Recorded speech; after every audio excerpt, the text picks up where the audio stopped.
Hello there my fellow holotable heroes, and welcome to another Rise of the Relics Territory Battles video guide. You'll be able to find these and all my other TB guides on my SWGOH Life website. If you haven't seen it yet, go and check it out, there'll be a link in the description below. In this one I'll be covering the planet of Coruscant, so that's in Sector 1, the light side battles. So first I'll just cover the operations, the planet modifier, and I'll just give you an overview of the missions and then some of the teams that can clear these waves. And then finally, most importantly, I'll show you the teams out that I tried personally myself, that I was able to get to work. Obviously, depending on what you put in operations, what you have relic up, you may need to a little bit mix up those teams, but at least you'll get the idea of the mechanics and how they work. Speaking of mechanics, we have to start with operations, because obviously depending on how many you fill in, what kind of bonuses you will be getting. Now these particular operations will be active here in Sector 1 and in Sector 2 on Braca as well for your Jedi. So if you do unlock level 1, your Jedi allies will gain extra tenacity and have a chance to gain foresight. For level 2, you gain more tenacity, some critical avoidance, and finally for level 3, you get protection recovery. In general, I think from my experience, like level 1 and 2 don't make a whole lot of difference. But if you do get to that level 3 with some protection recovery, I think that would be really helpful. As you can see in this video, my guild didn't get this level 3 unlocked, so I won't be benefiting from that. But even if you don't unlock any of them, you still should be able to get something done with your Jedi. Let's look at the planet modifier next. So all these modifiers will be the same for all the battles. So for the first, the bonus for the enemy. So if the allied leader would be defeated, a random clone trooper ally is defeated instead, and the leader gains 100% health and 100% turn meter, which means that if you try to defeat leader, one of his allies will die off, not the leader itself.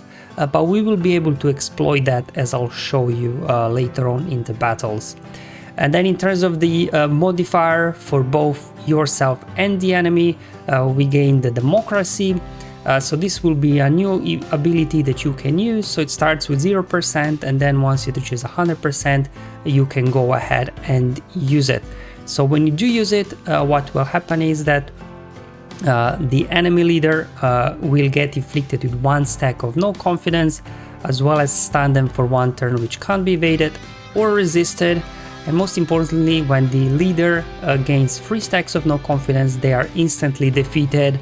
However, that won't happen obviously because one of the guys will get defeated instead, but still it's nice to have some sort of insta kill to get things going. And then as well, once you do get that 3rd stack of no confidence applied, you will lose the democracy ability and gain thunderous applause buff on your guys instead. So what this thunderous applause buff will do for your guys, all 5 of your guys will get this, so whenever they use a special abilities, everybody will be called to assist. So definitely it's a race who gets to this ability first. You don't want enemy to outrun you in order for that to happen. Now let's look now at the other ability description as well. We mentioned already thunderous applause, but it's quite a lot of words in here. So just what's worth also mentioning, how you actually charge up your democracy charge there. So you either need to inflict debuffs or gain buffs. So any of those teams that do a lot of that, you should be able to quickly cycle through these. Also worth mentioning that at the start of the encounter, both leaders gain extra potency and 100 speed, and they are immune to fear as well. Also worth mentioning there, once we get into the battle, that Clone Trooper Commander, that's the boss in Wave 1 in all these battles, he fixed the speed on everybody, so you don't really need to mod all that much for speed, at least, because everybody will start off with the same speed. Speaking of bosses, let's just start off with an overview of all the missions and the enemies you'll be facing. So let's start off with the first Jedi mission here, where you have to have Mace and Kit at Relic 5 or above. And then the last 3 slots, like if you do want to get 2 waves, I almost feel like you have to slot in Jedi Master Kenobi in there and Ki-Adi-Mundi. And then the 5th one maybe is a flex, but obviously General Kenobi there with a taunt will help you survive. So this is kind of the recommended, I think, lineup to get here both waves done. Wave 1, as mentioned before, you're facing that annoying Clone Trooper Commander that will set fixed speed on everybody. And then as well in wave 2 there we got Sidious, so you know it's not really all that scary. Okay, so let's move on to the Jedi mission number 2. So in this one, in wave 1 you're facing the same clone trooper commander squad that you do in all the missions, and then in second wave you're facing Lord Vader. But do not worry, this isn't the real Galactic Legend, he's fake, you can stun him. In most cases he'll just be stunned, most of the time he won't really do anything, to be honest. And then here you can either go, I guess, with Jedi Master Luke or Jedi Knight Luke lead, but remember, if you are using Jedi Knight Luke lead, in the first wave you won't be able to benefit from Jedi Knight's Luke speed reduction, just because the enemy leader will set the speed on everybody to the same level, so you won't get the benefit.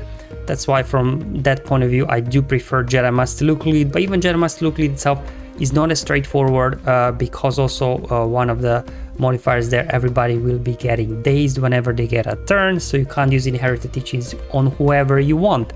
And that's why it's important to bring cleansers. Definitely I like to use Shakti in there. Jedi Knight Revan is a great option also, but I actually put him in operations because he's got that cleanse as well. And then maybe Hermit Yoda, also excellent choice, or Grandmaster Yoda. But again, I put those in operations, so just kind of use the, you know, whatever leftover Jedi I had after completing the Mace Kit mission. Moving on, we've got now two kind of generic light set missions. Now both of these missions are exactly the same, so the enemies and the mechanics you will face, so it doesn't really matter which of these battles, which team you use. If you've seen, there's quite a lot of options here, and probably even more. You will notice that some of these have the little YouTube icon, so those are the ones that I will actually show you in the video that I tried myself. So I tried Bad Batch, and there as well Rey and Scoundrels. I've tried Rey, kind of Resistance team. While you could get those two waves done, it just felt very shaky. I wasn't able to get it every single time, but Scoundrels feel a lot more reliable if you do have them leveled up. And then for those of you with Finn Omicron, apparently it works really well. Can't confirm it myself. Same thing for Mon Mothma, you do not need Omicron on Kyle, apparently they can still get two waves done. And same thing for the General Skywalker and 501st, and probably there are a lot more other teams. They're just some of the kind of common recommended teams that you can do. And finally, the Fleet one. Here you are forced to use Outrider in the starting lineup, and you're facing Endurance. Luckily, because for those of us that do not have a 7-star profundity, mine by the way is still 5 stars, can't use profundity, but I did manage to win with both Ho1 and Negotiator. Then Oba means, like, you know, 100% probably win rates. Sometimes, you know, maybe RNG can go sideways, but until now I was able to complete it every single time. I think we had so far, what, 3 of these TBs. So definitely, you know, seems like those two guys can get the job done as well, even with Outrider in the starting lineup. Alright, so finished the overview of all the missions, so let's just first kick off with the first battle here, which is the Jedi mission, where you will be probably using Jedi Master Luke or Jedi Knight Luke lead, whatever you've got. So you can see, just showing you the mods here. I didn't really remod, these are the mods I have on these guys at all times. But again, just modding for pure speed probably, you know, is not really required here, just because of that speed equalization. It happens at the beginning of the battle. Here I didn't even use Jedi Knight Luke lead. I probably put him in operations, or I was trying out different things, but as you can see, yeah, Luke, I probably put him in operations. He wasn't available here. But as long as you got their Master Luke and Shakti, I think, you know, you should be good to go. So as you can see, these guys are getting a jump start. Everybody start with the same speed, so you have no control really over of the turn order. Let's go ahead using Inherited Teachings. The reason why maybe Ahsoka can be good here, because if you call her to an assist, when she's not dazed, that is, if she crits, she will cleanse off one of your allies, and then hopefully you can a little bit keep these days under control. There we go. We can now go ahead and use Democracy, but before we do that, let me just show you that's what I was talking about. So the ability that Clone Commander has, so while he's active, which, you know, he will fall last because he can't be defeated while he has allies, it will set speed to 150 to all the characters, and this can't be changed. That's why here in wave 1, Jedi Knight Luke lead, you know, won't really give you that benefit that normally it would. As we are progressing obviously to other sector, we'll be using Luke lead over Master Luke lead, but here, because of this, probably maybe Jedi Master Luke could be better. But anyway, let's go ahead, use the Democracy. Remember, we have to do it 3 times. We already used it once very quickly because of all these buffs we are getting. So let's just go ahead here, call whoever's not dazed for assist, right? Then we got Shakti with the cleanse. That's why Jedi Trevan could be good. He's got a mass cleanse as well for your Jedi. But just keep using inherited teachings. There we go. We got now democracy. Use it second time. So one more time, and we will get thunderous applause ability. Almost there. Come on, big hit. Give me lots of buffs. Now they get going. There we go. Democracy. Let's go ahead and use it. We defeated somebody, but Medic brought them back. That's okay. It doesn't matter. I'm just going to go ahead here and finish off Clone Trooper again. And what I do it because I got their buff immunity on Clone Commander, so he won't be getting protection up, which means that he'll be the easiest to take out. So you can just keep killing him over and over again. Even there landed healing immunity with Anakin on its basic. So then basically I was able to defeat 2 enemies in the same turn just because of that thing. So there you go. Dropping down. Clone Commander can't recover health because of health immunity. So actually Anakin there is quite useful because of the healing immunity and buff immunity on his basic. This Lord Vader, don't worry, you just keep pounding him, he won't be able to do much. Does look like he's got quite high tenacity, he's resisting everything, but the same practice as in the wave number 1, just gotta get that democracy going. Just keep going after Vader. Okay, there we go. Perfect, got even buff immunity on him, because remember Clone Troopers there, they'll be gaining protection up, so actually Lord Vader is probably here the weakest link in this wave. Keep pushing, keep going. There we go, let's use democracy again. Okay, alright, they healed up a little bit, doesn't matter, we'll just keep going there. Okay, I've got healing immunity now on Lord Vader, so now when we take him out, one of the guys will drop and Lord Vader won't recover health. So let's see if we can do that before they get a few plays on us. There we go, using democracy again. Now Lord Vader health was set to 0 because he was supposed to be defeated. Wasn't able to recover health because of health immunity, and we were healing immunity, so then we were able to finish off these guys very quickly. Okay, so let's now move on to the second Jedi mission with Mace and Kit Fisto. Gotta use, unfortunately, Mace lead and not Jedi Master Kenobi. So if you do need a reminder what his lead does, you gain some extra health and offense, and you get some health recovery when you score a critical hit. Nothing too crazy here, but hey, extra health is nice. That's why probably modding for health here will be a good option. Again, speed should be secondary in my opinion, just because of, Clone Commander will set speed to 150 on everybody at the beginning of the turn. Other than that, yeah, just modded Mikey Adimundi obviously having 4 offense, so he can do some damage. And also Jedi Master Kenobi himself, he's got some stacking damage as well, so that should help you along the way. Alright, let's hop in the battle now, and let's see how this one will go. Wave number 1, again we got Clone Commander here, but a little bit different lineup with 2 Royal Guards, but again the same thing where everybody's speed is set to 150. That's why my Jedi Master Kenobi is not going first, it's all a bit random then the turn order, who goes first, who goes second. Okay, so here I come. I'm just gonna, whenever you have Mace, try to target whoever's got Shatter Point on them, just because of some nice bonuses you get for everybody. I'm just gonna go ahead here. Obviously, same trick as we used there in the first one. Healing immunity is very important here. Use democracy, number 1. So we got to get to 2 more. I'm just going after Clone Trooper Medic here, because if you've seen, they can revive somebody from the first battle as I saw there. So maybe just prioritize Clone Trooper Medic here. There we go. Okay, but again, with Mace, always target whoever's got Shatter Point on them, just because you will reduce their I think max protection whenever you target them and recover some protection for your guys at the same time. Well, let's go ahead and use democracy here for the second time. Just have to use it one more time and we should be good to go. Let's go help out Mace there, put damage immunity on him. Okay, there we go, using democracy there for the third time, and we would instantly defeat the commander, but obviously somebody else got defeated instead. Now I can go ahead put the healing immunity over Clone Commander, and hopefully we can get him down. Alright, he already lost healing immunity. Okay, that was quick. Again, trying to do that trick where you kind of land healing immunity on him, and then he can't recover health when you defeat him, so you can quickly get him down a couple of times. But this time, without buff immunity, they're stacking lots of their protection up, so it wasn't as easy there. So actually Jedi Anakin was very useful there with his basic, as you've seen, because of the buff and healing immunity also. I'm just going after sharpshooter next. Got him down as well. I'm kind of bouncing between here. 2 Royal Guards. There we go. Finally, Clone Commander in the open. Let's go ahead and get a healing immunity on him. And just keep going. Almost got him. Okay. Perfect. Now that obviously we do have this Thunderous Applause ability, we get assists and everything. So this really kind of speeds up the damage from your team. There we go. Got Commander down. Now just have to finish a lone Royal Guard. So I'm just kind of using basic abilities here to begin with, just to save all my specials, especially the ultimate for the beginning of wave 2 if I do need to use them.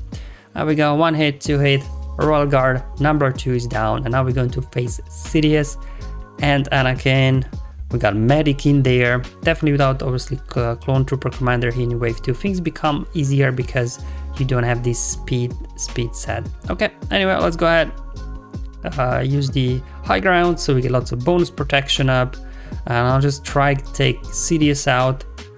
The good thing with this protection up is that only Clone Trooper allies are getting it, not the other guys.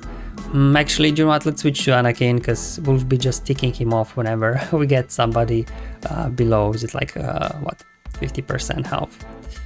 Sidious, I think he's got some evasion as well built in his kit for the Jedi, so he might be dodging a little bit more than normal. But anyway, let's go ahead. Use Democracy the first time. Just mass attack over on Anakin. So you can see anybody not clone is going down really fast. They don't get all that thing going up. They managed to heal up Anakin, so let's go ahead. Put healing immunity again. They defeated. They brought him back. Okay, that's fine. We'll just keep going.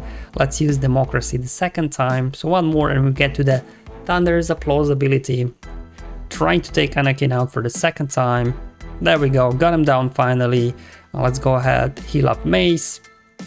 And let's use now Democracy for the third time. There we go. Perfect. So Medic got down, so no revives for them. Now we have to work around the taunts a little bit. But again, luckily, Royal Guards, they do go down relatively fast, just because obviously they're not clones, so they won't be benefiting from the protection up. There we go. Down to another Royal Guard. You can see these guys now are going down really fast now. Let's go ahead.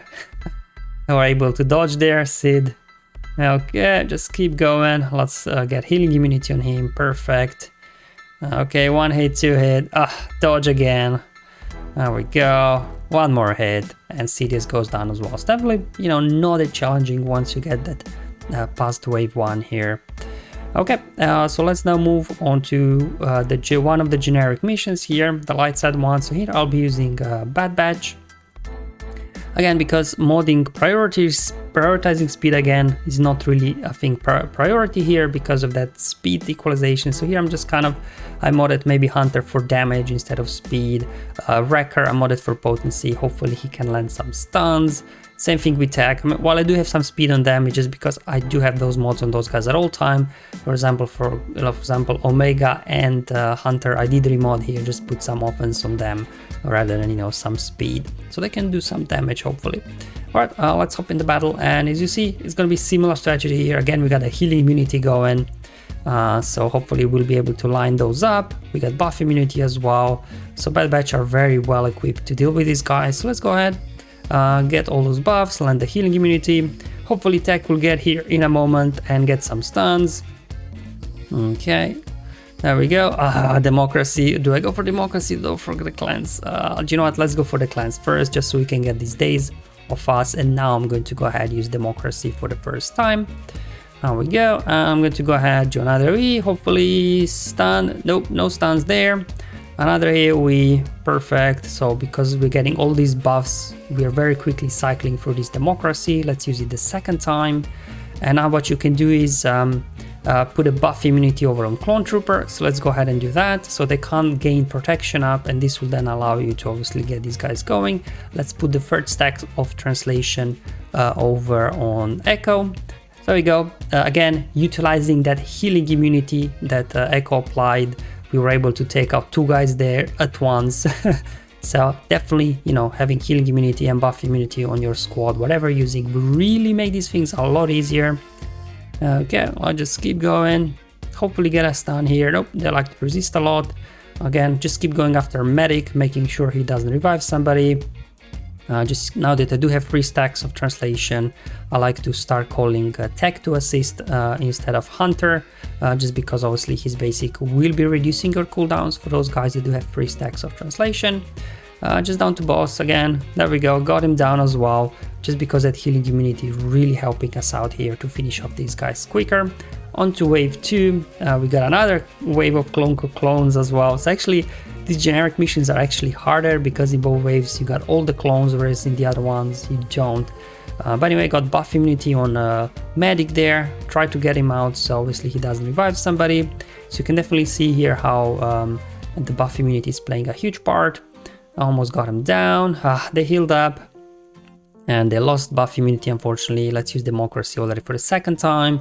Healing immunity, do an AoE. Let's use their democracy for the 3rd time, but here I've got 2 medics, so they again revived somebody. That's why these stuns here, obviously with Wrecker and Tech, are very important, just to stop these guys from reviving, so you can actually finish off somebody. There we go again, dispelling all those protection buffs with Echo, putting buff immunity on another medic, get the stuns going. As soon as you got buff immunity, healing immunity lined up, those guys will fall very, very fast. And now we got again 3 stacks of translation on everybody. We'll be able to cycle through our specials very quickly. There we go, check this out. Boom, boom, boom. I'm just going to go ahead now here. I put buff immunity on Clone Commander so he can gain protection up, which will then allow us to quickly finish off these guys because of the healing immunity here. Do an AoE, got lots of assists because of Thunder's Applause, and everybody just die off. So that's how you can basically cheese your way through with the help of buff and healing immunity on these guys that, you know, you just keep attacking the leader over and over again. Alright, so we've got the same kind of battle here. So got Ray, as much before. There are various Ray comms that you can use, but I just felt this one felt kind of the safest. Really, I felt no point in danger of losing. These Scoundrels are very, very good. You've got Dash there with his AoE days. You got Mando with, you know, his damage immunity, and then you got IG with dispelling, Quill there with a little bit of thermometer boost. You know, so it's lots happening here, lots of survivability on the team. And basically, because they'll be gaining a lot of bonus thermometer, eventually your mastery will stack so much that your guys will be start putting out a lot of damage. Like, no buff immunity in this team. The only source of healing immunity here is Beskar Mando's Whistling Birds. It's not all that reliable because these guys can like to resist a lot. But anyway, we'll just keep going. Let's use democracy 1st time. I'm going to go ahead, give everybody some boost, and then just keep going there. Just keep spamming the lifeblood whenever you can. So I was able to land healing immunity, which was nice, but they clean it off very fast. They got lots of bonus thermometer, which will work in our favor because our mastery will stack, and you'll be able to see some big damage from some of these guys that you normally don't see. Like Ray's ultimate and whirlwinds, they don't do really a whole lot, so always prioritize lifeblood, to be honest, whenever you can, just that you keep stacking as much as you can your bonus protection so you can survive all those hits. There we go, healing immunity again landing, but it's not really making a whole lot of difference. As you've seen, these guys clean it off very fast. Again, Ray, just keep spamming lifeblood over and over again. Her whirlwind doesn't do a lot of damage. These guys are very durable, very tanky. Keep spamming lifeblood so that your guys survive. There we go. I'm just gonna do the basic here a little bit to heal up. Finish off Clone Commander. There we go. Did you see that? Mando did twice like 70k on his basic just because of the stacking mastery, because of the thermometer gain. But obviously with the wave 2, this stacked mastery resets. So it's the same strategy here. You just kind of want to stall out the battle as much as you can. I'm just going to go ahead now, pop the ultimate here, because the opening attacks clones, you know, they do lots of stuff. So you definitely want to start off with the ultimate once you get into the 2nd wave. You can see ultimate doing hardly any damage. These guys are very durable. They've got lots of protection up going on. But just keep spamming lifeblood. Keep surviving, keep dispelling whenever you can. Use obviously democracy as soon as it's available, and eventually you will stack up a lot of mastery because of all those bonus thermometer gains that clones have. And eventually, as you'll see at the end of their wave 1, will be doing a lot of damage. So Clone Trooper medic got revived by another medic, so took him down again. There we go, just keep hitting those. We got now 3 stacks already of no confidence. So now we're getting lots of assist whenever we use abilities. Check out the damage on these guys. Somebody doing like 80k, 160k hit there on a special attack from dash. Now just a case of finishing up these guys as well. Let's go ahead, just use Whistling Birds, and that should be the end of Clone Commander as well. Down he goes. There we go. So definitely this stacking master here really helps out ramp up your damage. And finally, let's go over the fleet, where we, as mentioned before, we are facing Endurance. You're forced to use Outrider in the starting lineup. Obviously Profundity should be default 1, but you need to have Profundity 7 stars. Mine's at 5. So the first time I tried here with Home 1. Okay, almost lost Falcon there. So if I would have lost Falcon, not sure I would be able to pull out a win. So definitely when I tried Negotiator felt a little bit safer, I think, than Home 1. But I just wanted to try first, can the Rebels get going? But I think as long as your Falcon can survive the opening sequence, you should be good to go. Because obviously you start healing up and everything, start doing hits, and then you got a taunt as well then over. However, you do have this mark, as you've seen. The mark modifier here, forgot to mention this for this fleet battle. There's this mark that's bouncing between everybody. But anyway, got Clone Commander down. So you can see initially you just have to survive the opening sequence and then make sure your Falcon survives and you're good to go. However, I can see potentially Falcon dying off there. So then I started using Negotiator instead, which I'll show you in the second battle as well. Negotiator quite easily finishes these guys off as well. So you just kind of start again. You have to use Outrider in the starting lineup. So I'm just using Anakin, Y-Wing, and then just filling the reinforcement slots with obviously Plo and then whatever Galactic Republic ships you have left. Okay, the good thing about obviously here, Anakin, unlike Falcon, can't be defeated, right, because of the unending loyalty on him. So once you do get a turn here, you can just go ahead and take out somebody. Decided to go after Y-Wing because it'll taunt eventually anyways. Start doing all the specials. I mean, to be honest, they can't do a whole lot. I'm going to go ahead and bring in Plo, booster meter to the team, and just keep going after Y-Wing. Apply unending loyalty, get a taunt on my Y-Wing. So you can see, definitely feels like Negotiator here is a safer option than Home 1 if you don't have Profundity at 7 stars yet, like me. There was no threat at all of anyone dying, obviously between Plo and unending loyalty. You really got a lot of things going here, unlike Home 1, where obviously if you do lose Falcon in the opening sequence, which I was this close to, things could turn out very, very differently. Okay guys, so that's all for today's Coruscant video. Hopefully it was useful and helpful, just quickly covering the overview of all the battles and the mechanics, and then showing you some of the teams that I tried myself that worked well. Thank you for watching, I'll see you in the next one, but until then have fun, enjoy life, and may the RNG be with you, my friends.